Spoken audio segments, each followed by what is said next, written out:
Hi everyone, welcome to my channel and welcome to this new video. So in my past several videos, I've been working on creating a Linux device driver module from scratch, basically a Linux kernel module from scratch, which exposes a device file. And basically what it does is it can calculate the sum of running numbers, it can calculate the product of running numbers. As and when you echo numbers to the device file, or basically you input numbers to the device file, it keeps on summing those numbers up. Also, the other things that I did is, or I explored, is procfs. We saw how we can use procfs to expose certain device driver information, stats and metrics to the user space so that users can browse them. In our case, what we did is we exposed the number of the count of the numbers summed so far via the procfs file.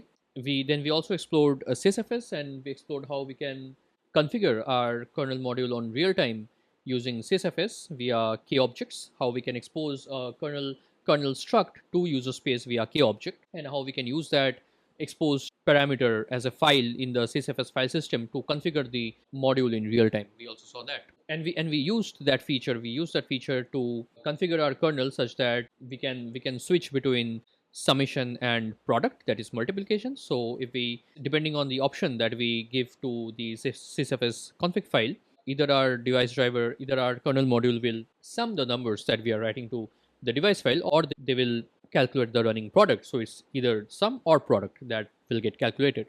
Okay, so what we have seen so far is that in order to interact with a device file, you need to use the standard operations, right? The standard file system operations like read, write, open, close. So basically, if you want to provide input to the module, you need to write something to the device file. If you want to extract or get input or get output from your device driver module or kernel module, you need to cat the file or basically read from the device file. So these are the standard operations, and your device driver can perform certain standard operations which you have programmed using these file system calls, right?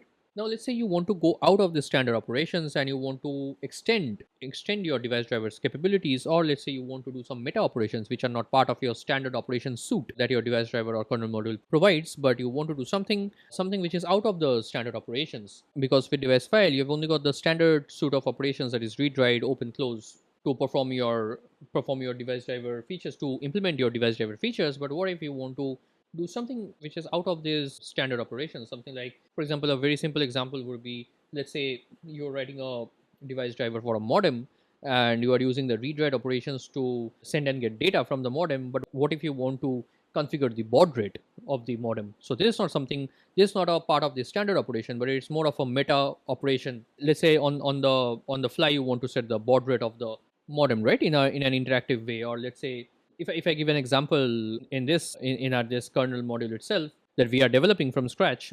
So we have got the standard file system operations for writing numbers and reading the sum or the product.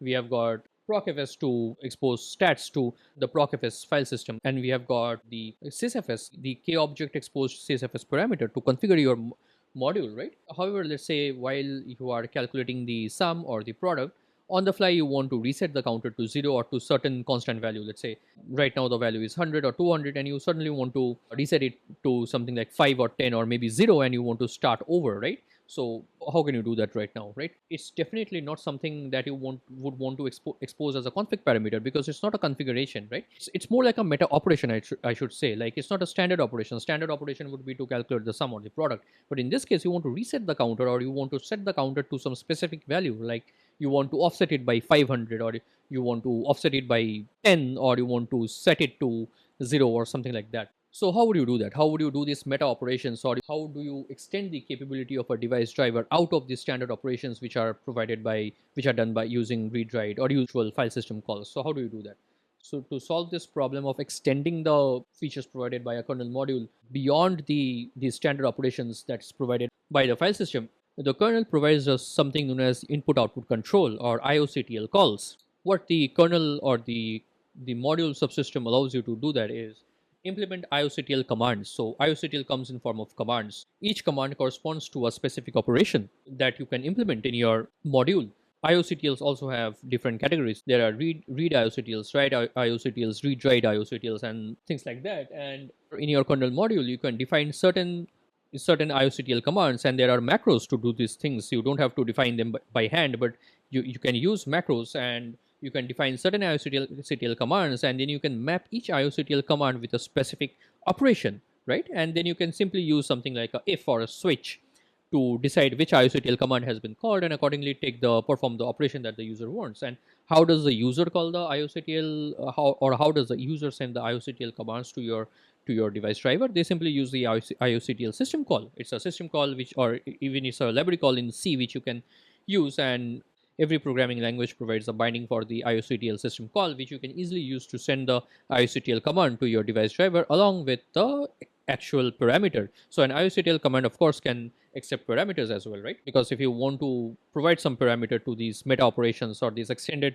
capabilities of your module, there should be a way to provide certain parameters to your module, and that's where IOCTL parameters come in. So the way IOCTL accepts a parameter, it's a bit different. It doesn't accept the raw parameter, but it accepts a pointer to your actual parameter. You need to define a contract with the IOCTL command that what kind of parameter it accepts, and the user also needs to abide by that contract and send only that kind of a parameter, basically pointer to that parameter data type. And then what you would do in the kernel is say that you get the pointer to the user space data, and then we use our good old friend copy from user to get the data from the user space into the kernel space to continue with our IOCTL function. And similarly, if the IOCTL wants to output something to the user, it would do something like copy to user, right? So in our kernel module, as I just mentioned, what we'll use the IOCTL is for setting or rather offsetting the counter.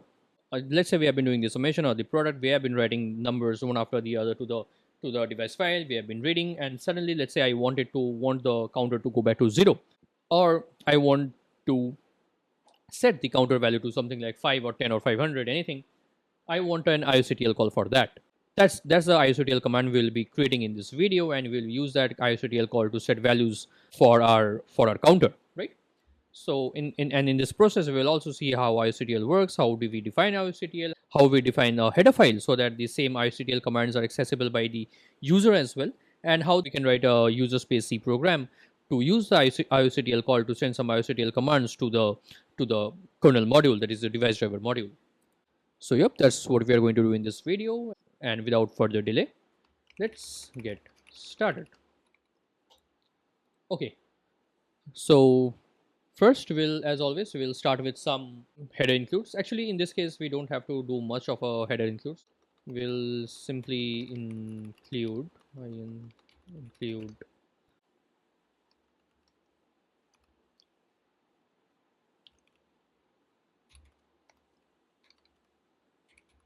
IOCTL.h. That's the header that we'll be needing. And now we are going to define our IOCTL commands, right?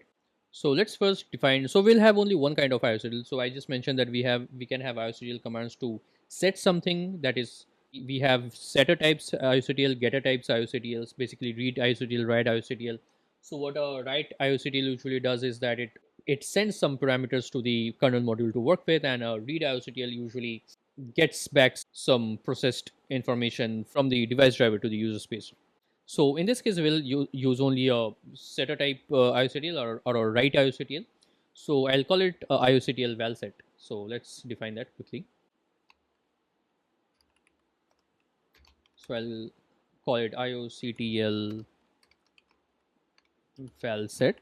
And to define this macro as well, we will use, so this macro itself is the command type, and to define this, or rather the IOCTL command, and to define this macro as well, we'll use another macro, which is IOW, and it accepts three parameters, right? So the first parameter it accepts is also known as the IOCTL type. The kernel uses this parameter, the IOCTL type parameter, to group similar IOCTL commands together. The second parameter it accepts is simply just a numeric representation, sequence number you can say. So it basically differentiates between IOCTLs of the same type. And the third parameter it accepts is the data type of the parameter that the IOCTL command is going to accept or send back to the user space, right? So now we'll have to come up with a IOCTL type number. Usually it's a 8-bit number. It can be a character, it can be a it can be actually a alphabet, or it can be a number, 8-bit number. Usually this should be a unique number. Usually what people do is use their major number, the device major number, but we don't want to do that because in this case we haven't got ourselves any major number allocated. We are just relying on dynamic major number allocation here, which we have already seen. The correct approach is when you are actually designing a device driver for some device or a module in an official way or in a proper way, you basically send a patch to the kernel where the maintainer would assign you a number, a 8-bit number, right? And there are blocks of such numbers, and from that, so one such block you will be assigned a number, and you can find resource about this online. But here I'll keep things simple, and I'll simply define a constant called IOCTL magic,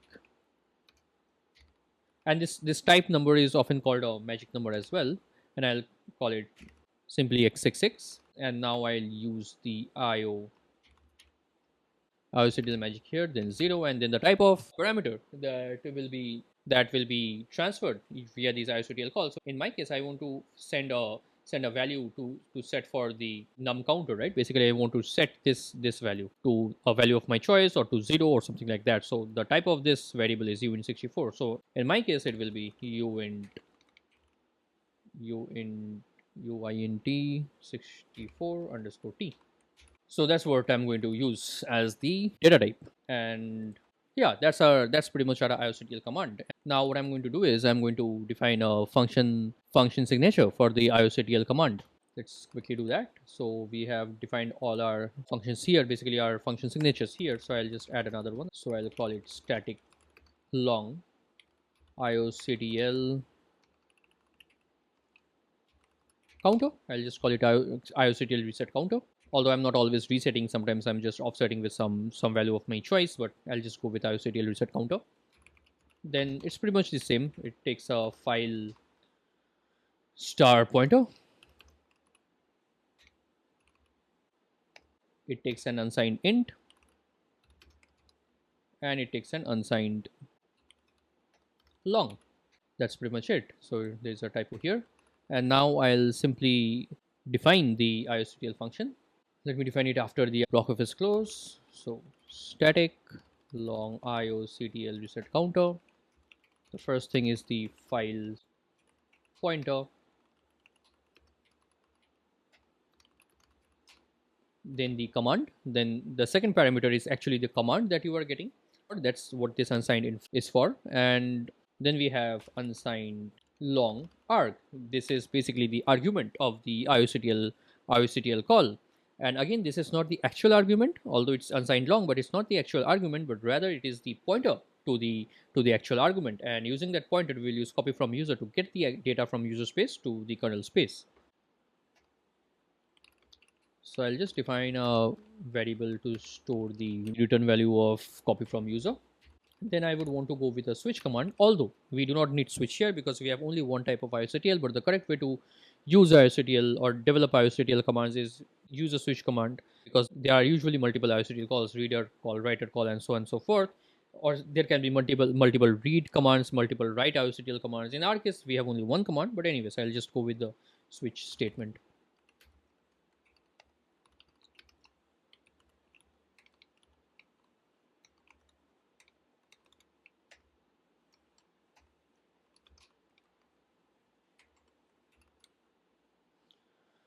So if this is IOCTL well set, what I'm going to do is I am going to do a r equal to copy from user. And the first parameter is, of course, where we want to get the number, or in our case, it's a number, but the data from the user space. That's the first parameter. In our case, it's just simply the num counter. Then we want to cast the arg parameter with a int user star, because we want to define that we want to denote that it's coming from user. So it's basically a specifier, right? We talked about it once, like the user specifier, and using this is just a way to tell the kernel that be extra cautious with this variable because it's coming from the user space. Arg, and the third parameter it takes, the IOCTL call takes, is the uint, basically the type of the parameter it's expecting, right? So that it can cast it, because so in this case we are expecting a parameter of type uint. t, or basically data of type uint64 underscore t.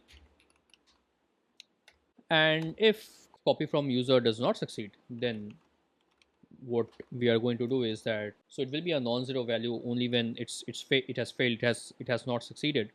So what I'm going to do is that I'm going to basically failed or partially failed, that's the time it will have a non-zero value. So it will call it, we'll simply say we simply do a PR info saying that IOCTL failed with value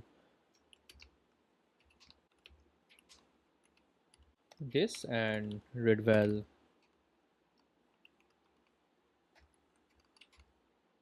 and we'll set readval to default, right? We'll set it to default. It's similarly what we have done in other the standard read function as well for our device driver. Otherwise we will simply say IOCTL executed with value this, counter reset with value whatever parameter we sent, right?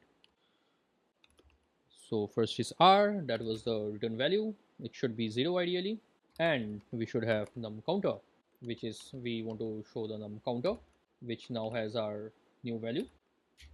That's pretty much it, and then we break. And now let's do a default case in case someone sends something which is not expected, and we do a readval equal to minus fne and then we simply return the readval. Okay, and we have defined the IOCTL command.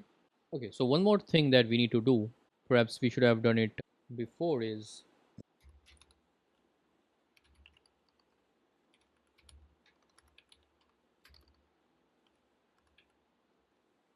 in the standard file operations struct, we need to mention the IOCTL reset counter function with the property dot unlocked IOCTL.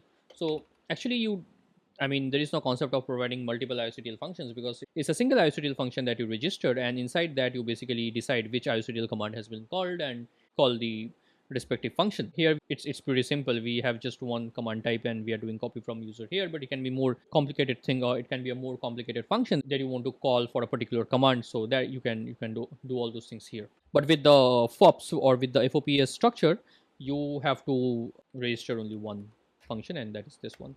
Okay, let's try to build it once and see if it works.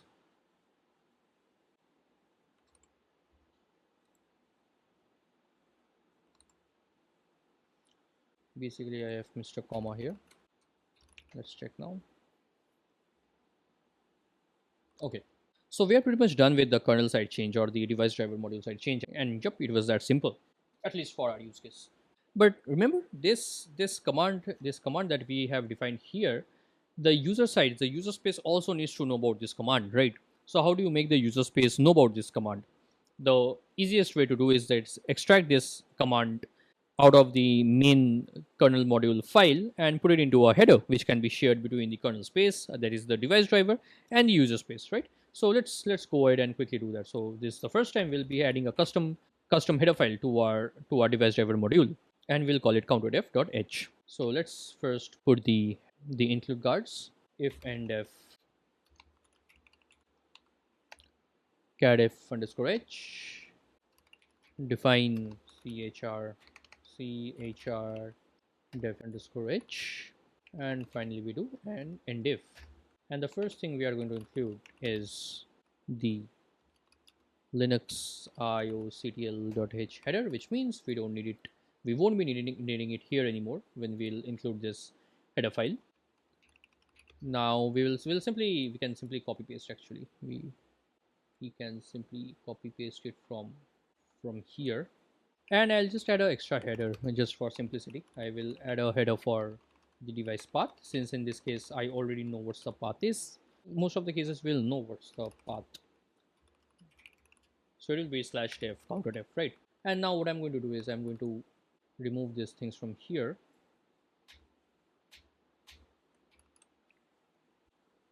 remove this as well, and simply add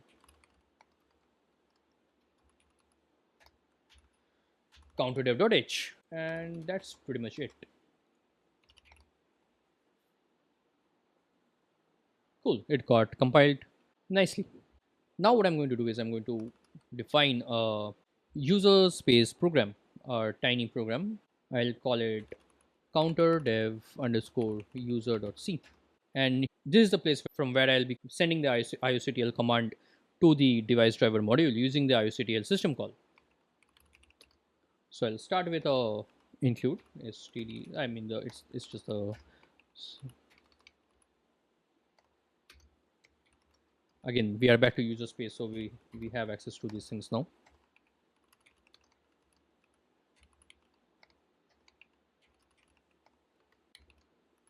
We need stdlib.h. So for IOCTL on the user space, we'll be using, instead of Linux slash IOCTL, we'll be using sys slash IOCTL.h. And since we need access to uwin64 underscore t, we will use this. And finally, we will be using the counterdev.h. So now I'm going to define a simple function which is called IOCTL reset. This will take a FD to the device driver file, the open device driver file, and this is the IOCTL value pointer to that.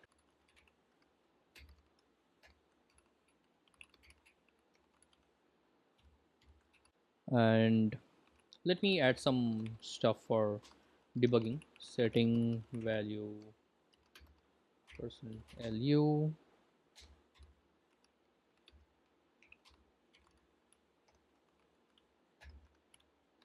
and this is the IOCTL system call we are making. IOCTL, the first parameter it accepts is the file descriptor, then the IOCTL command, which will be in our case IOCTL valset, and we are getting it from the counterdev.h header file. And finally the IOCTL value, the pointer, the pointer to the IOCTL value and not the actual value. If redval is less than 0, it means it has failed. So we simply just log that IOCTL failed.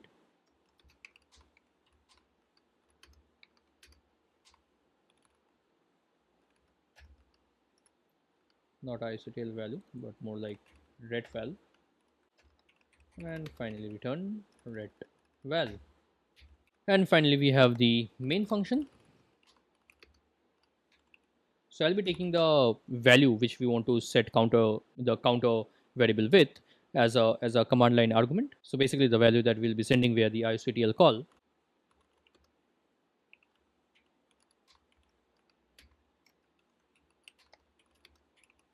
One variable for FD, another for redval.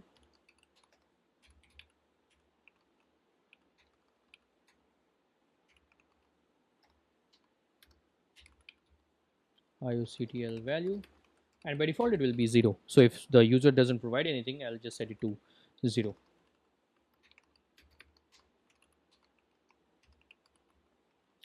Device path, again it's something I'm getting from the header file. FD has to be a positive number. If it's not, then it means the open call failed, and I'll write fail to open device file. The name of the file, error is something that I want to show, and I'll do device path here and FD.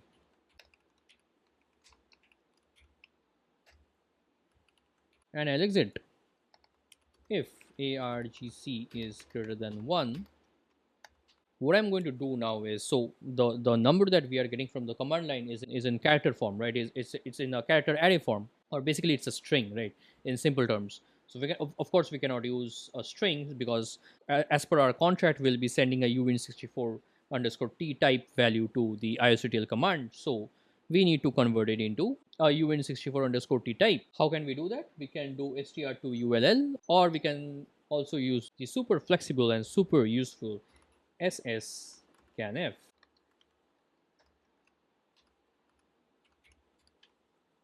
The first argument is the source.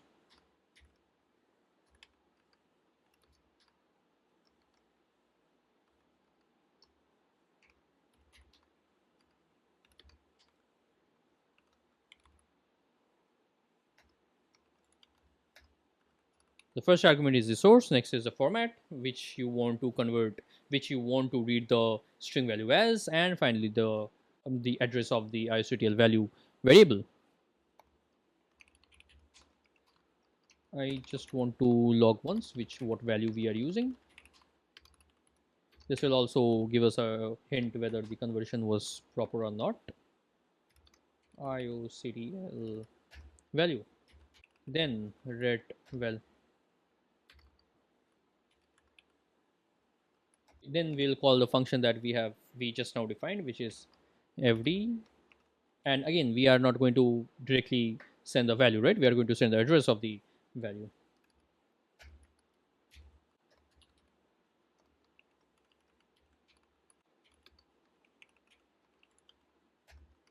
Finally, if it failed, if it's non-zero, then it means we need to exit, and otherwise we will simply return 0. And that's our user space program to use this IOCTL call. Let's say if it compiles.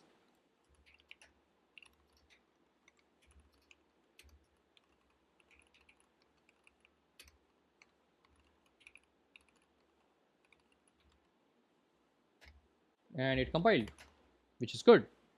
So now let's test it out. Okay, so I've removed the previous version of the module. So let me once again do a ins mod.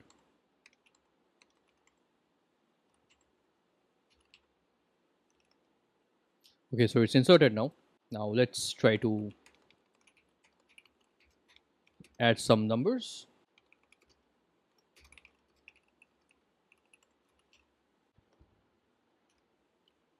Let's add 200, and now let's see the current sum, and that's 300, which is perfect. 100 plus 200 is 300. Now let's check the message once. Okay, so now what I'm going to do is I'm going to execute counterdef underscore user without any parameter. So ideally it should set the counter to 0, and it said error, which is expected because we need sudo to access the device file as of now, and it said setting value to 0. So now if I do cat, it's 0, which means it worked perfectly.